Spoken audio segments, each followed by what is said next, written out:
안녕하세요. 초복교회 강희정 목사입니다. 오늘은 15주 고난주간이죠. 이사야 53장 1절에서 12절까지 보시는 대로 한 화면에 이렇게 꽉 차게 만들었습니다. 이렇게 제가 한 화면에 꽉 차게 만드는 이유는 글씨는 작지만 전체적인 내용과 문맥을 한 번에 파악할 수 있기 때문에 저는 이런 방법을 참 좋아합니다. 보시기에는 좀 불편한 면이 있겠지만 그래도 문맥을 생각하면서 볼 수가 있습니다. 15주. 성경 본문은 53장, 이사야 53장 1절에서 12절까지 좀 긴 내용이지만, 뭐, 중요한 내용은 많이 없습니다. 그래서 한마디로 말하면 예수님이 우리 죄를 대신해서 십자가를 지시고 죽어서 장사 지냈다. 그를 믿는 자마다 죄의 사함을 얻게 되고 의롭게 된다.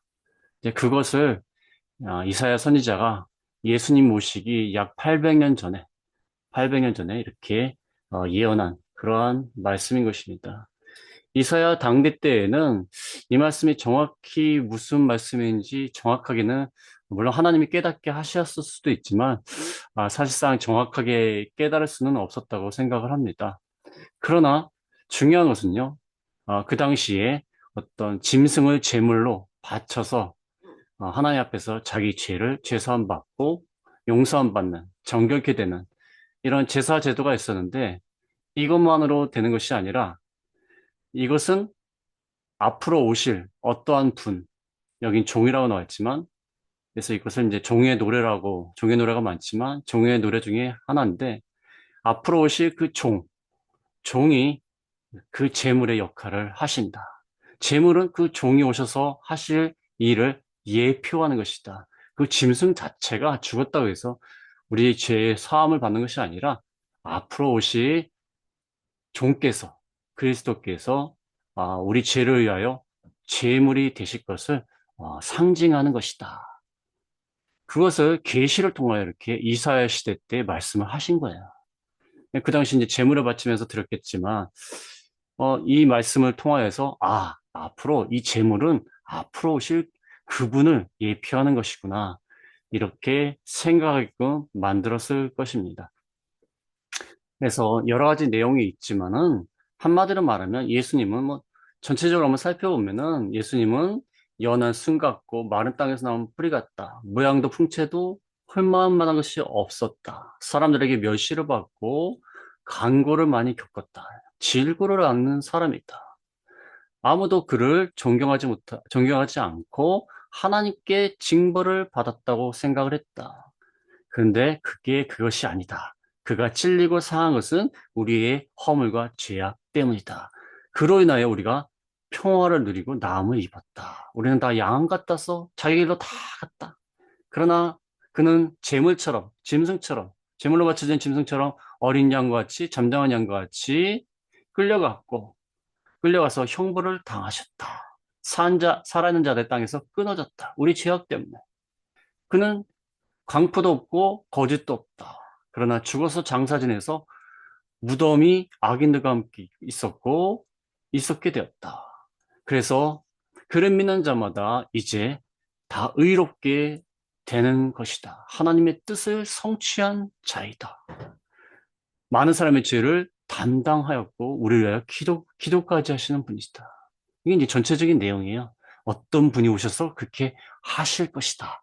라는 계시의 말씀을 이사야를 통해서 주셨습니다. 그래서 너희들이 바치는 제물, 그것은 앞으로 오실 그분을 알게 하게끔 만들기 위해서 그분이 하실 일을 미리 보여주는 것이다.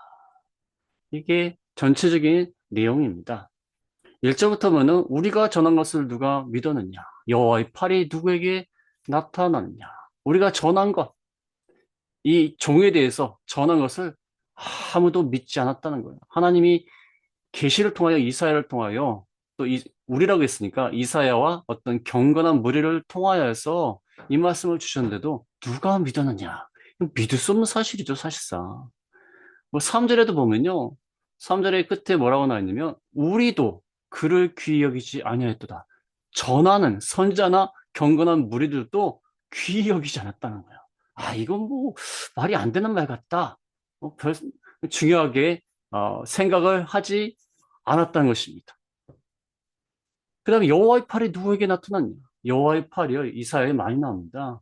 이사야 51장 9절에 보면은 이사야 51장 9절에 여호와의 팔이요 깨서서 능력을 베푸소서 옛날 이 시대에 깨신 것 같이 하소서 나압을 저으시고 용을 찌르신 이가 어찌 주가 아니시며 여호와의 팔은 능력의 팔이에요. 구원하는 팔이고 그래서 용을 찌르시는 능력의 팔입니다. 구원의 팔이에요.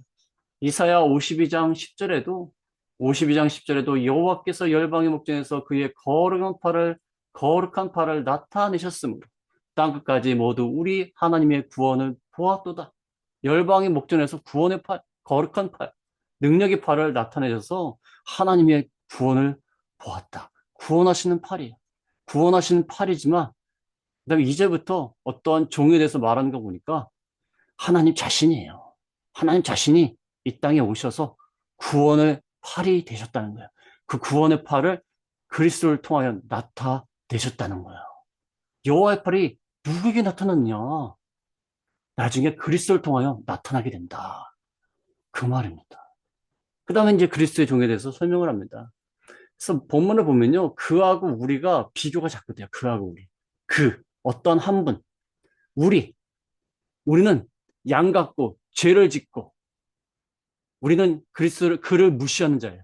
근데 그는 묵묵히 우리 죄를 대신해서 십자가를 지시고 죽어주시는 그런 분입니다. 그와 우리가 강조가 되고 있습니다. 예수님의 모습을 생각하면 이건 너무나 정확한 예언입니다. 2절에 보면 그는 주 앞에서 자라나기를 연한 순 같고 마른 땅에서 나온 뿌리 같다. 연한 순 같아요. 뭐 강하지도 않고 뭐 드러나지도 않고 연한 순 같아요. 밟으면 그냥 진이 이겨지는 연한 순 같아요.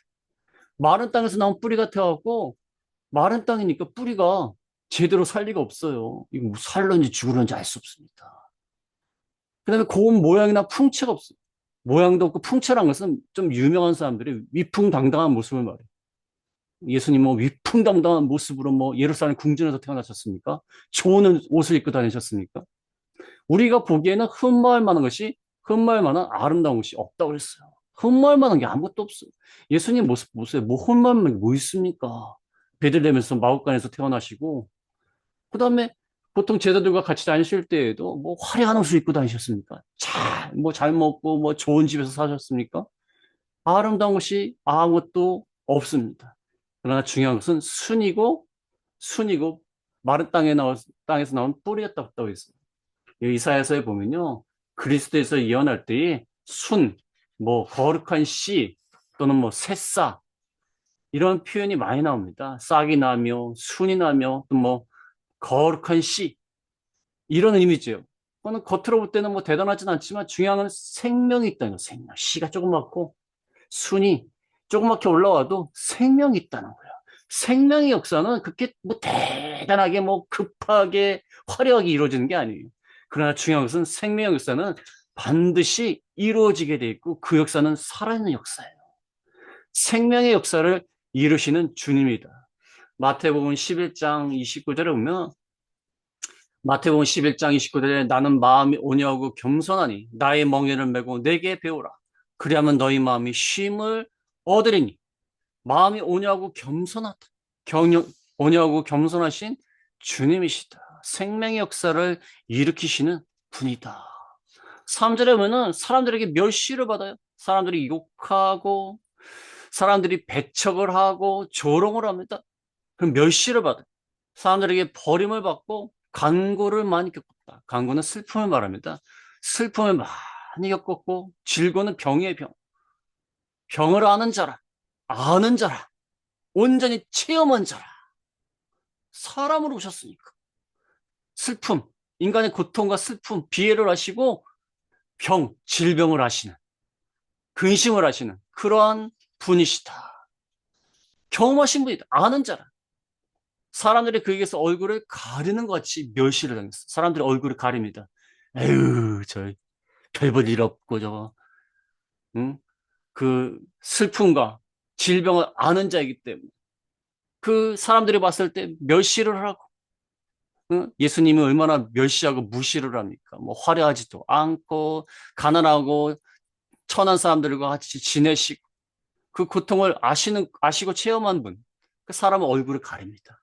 멸시를 당하였고 우리도 이 말씀을 전한 이사야나 우리들도 귀히 여기지 않았다는 것입니다. 귀히 여기다는 것은 모든 것을 다 파악해서 가치 없다고 결론 내리는 거예요.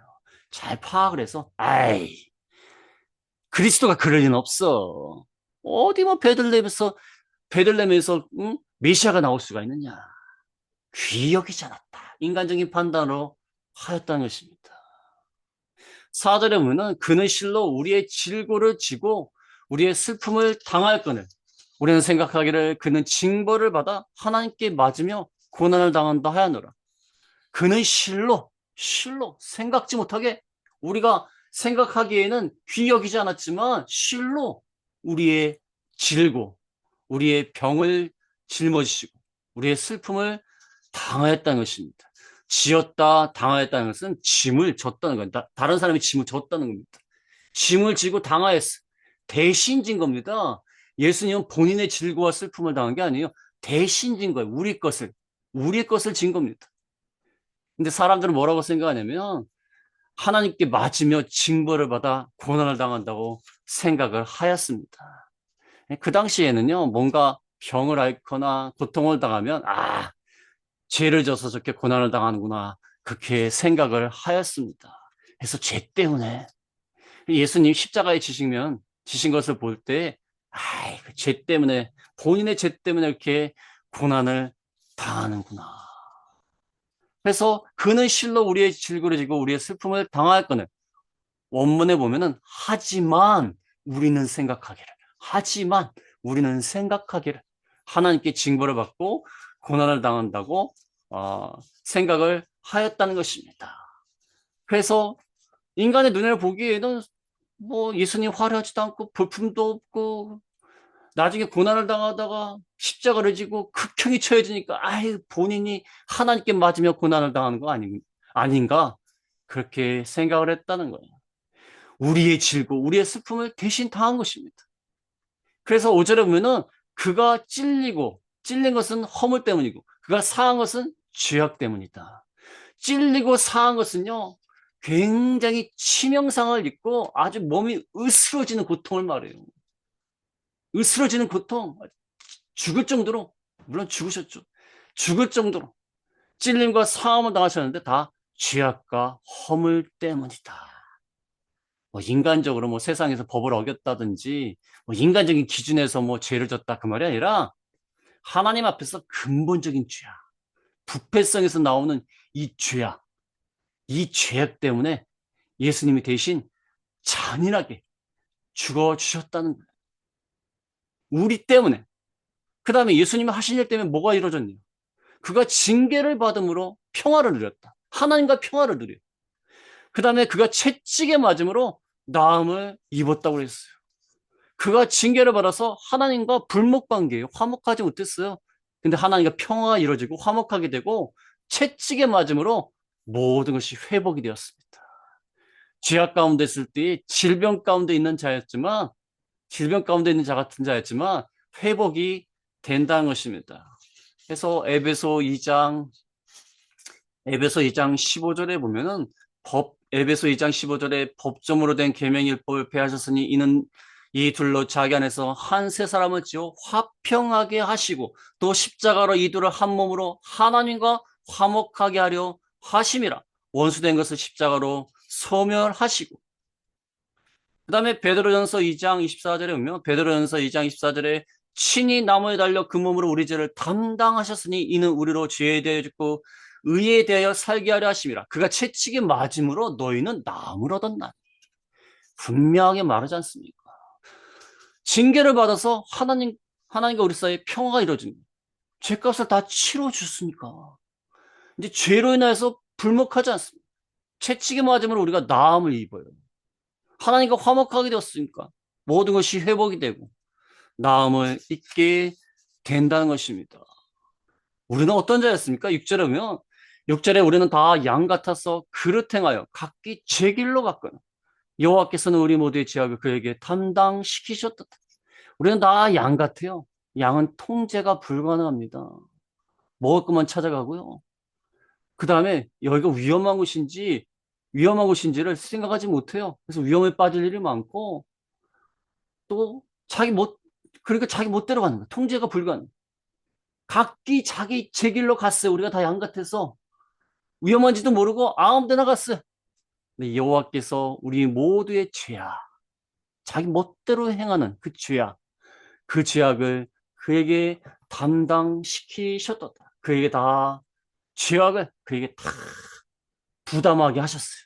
다 담당했다는 걸 부담하게 하셨어요. 우리의 죄악을 다 부담을 하게 주셨다는 거예요. 시편 14편 3절에 보면 시편 14편 3절에 다 치우쳐 함께 더러운 자가 되고 선을 행한 자가 없으니 하나도 없도다. 다 죄를 졌어.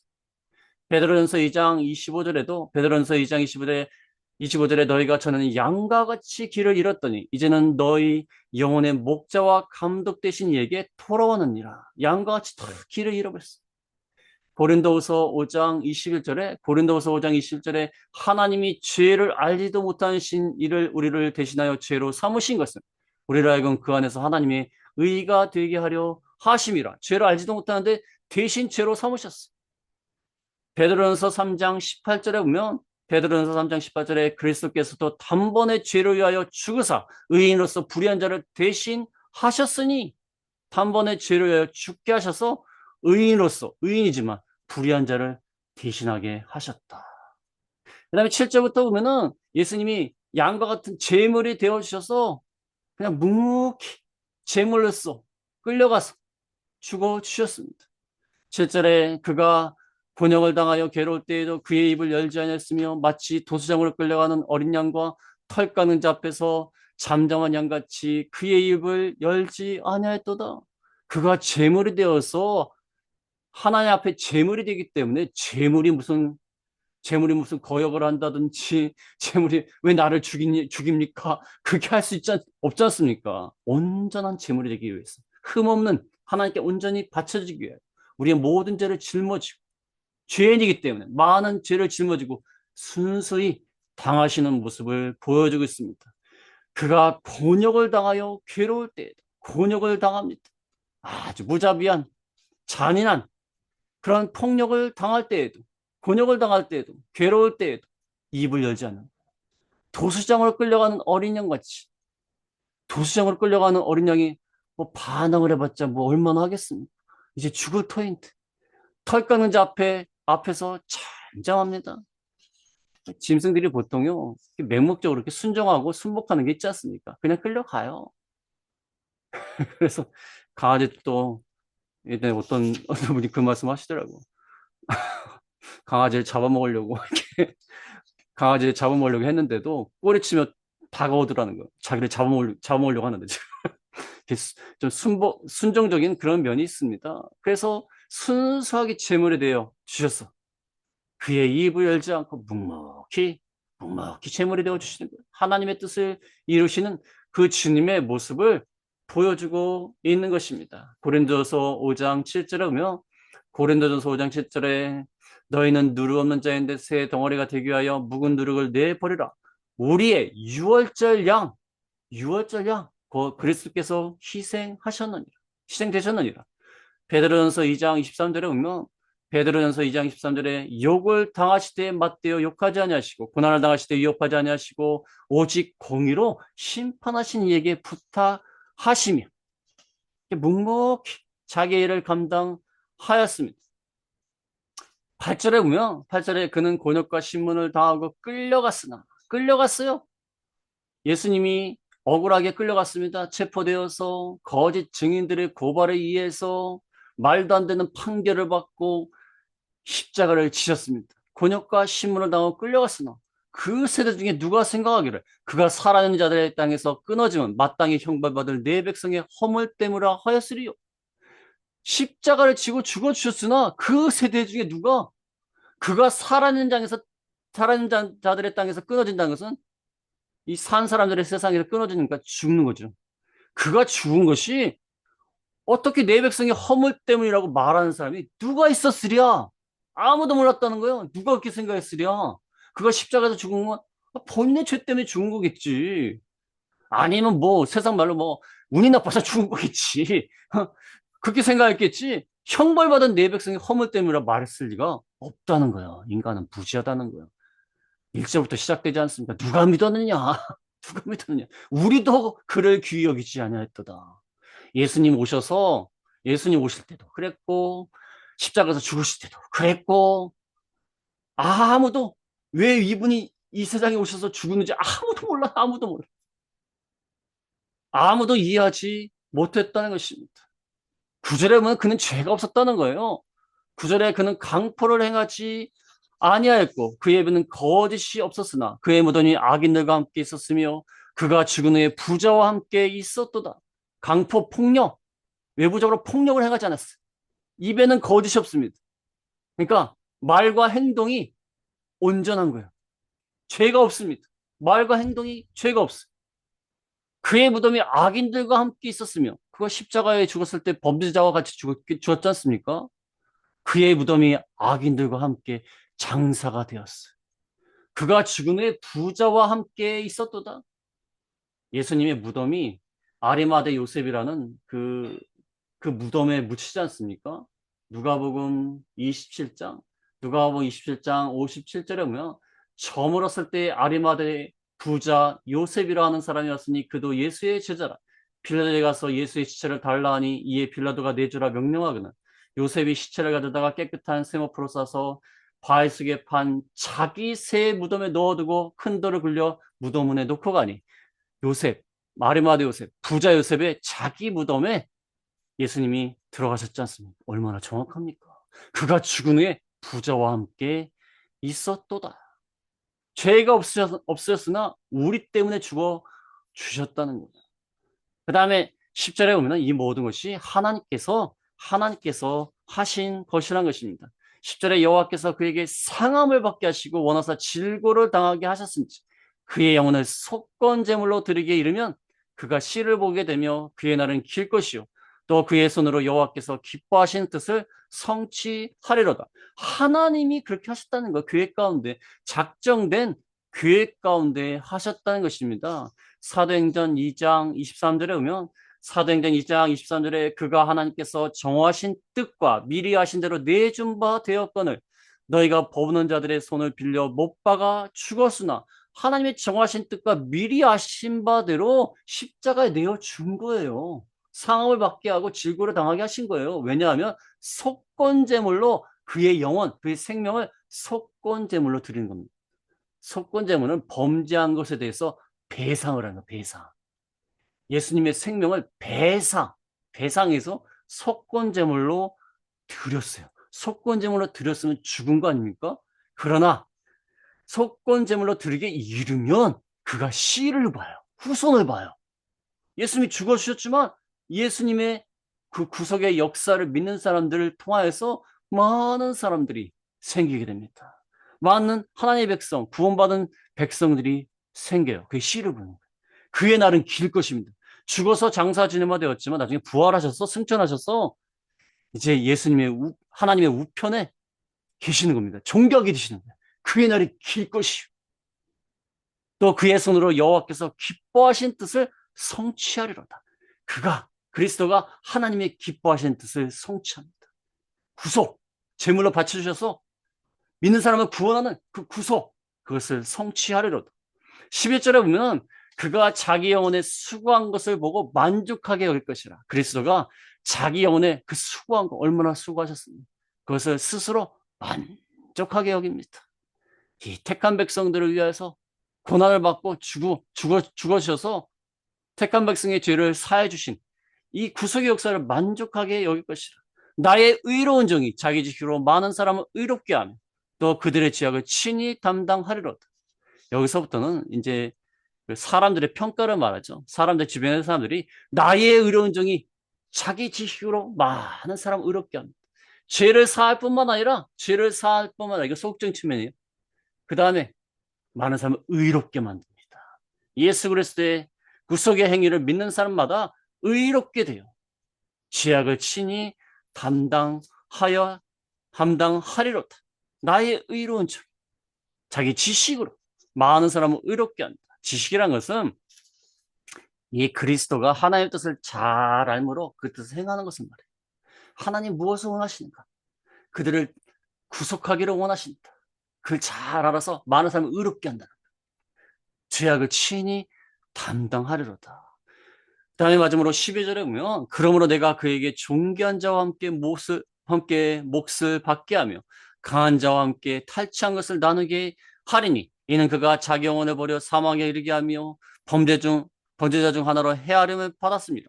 그러나 그가 많은 사람의 죄를 담당하여 범죄자를 위하여 기도하였느니라. 그래서 하나님이 그리스도를 통하여 그리스도에게 존귀한 자, 이 구속을 받은 사람이죠. 구속을 받은 자와 함께 몫을 받게 해요. 그 다음에 예수님을 대적하던 강한 자들과 함께 탈취한 것을 도리어 나눕니다. 강한 자들의 것을 탈취해서 나눕니다. 예수님을 대적할 사람이 없어요. 구원한 자들과 함께 파티를 넣는 겁니다. 몫을 취하고 탈취한 것을 나눕니다. 이는 자기 영혼을 버려서 사막에 이르게 해서 마치 그리스도가 범죄자 중 하나로 취급을 받았습니다. 그러니까 거에 대한 대가로서 이렇게 몫을 받고 탈취한 것을 나누게 됩니다. 그다음에 그가 많은 사람의 죄를 담당하였을 뿐만 아니라 범죄자를 위하여 기도하였느니라. 예수님은 십자가에서 죽으신 다음에 부활하셔서 승천하셔서 하나님 우편에서 우리를 위하여 중재자로서 기도하십니다.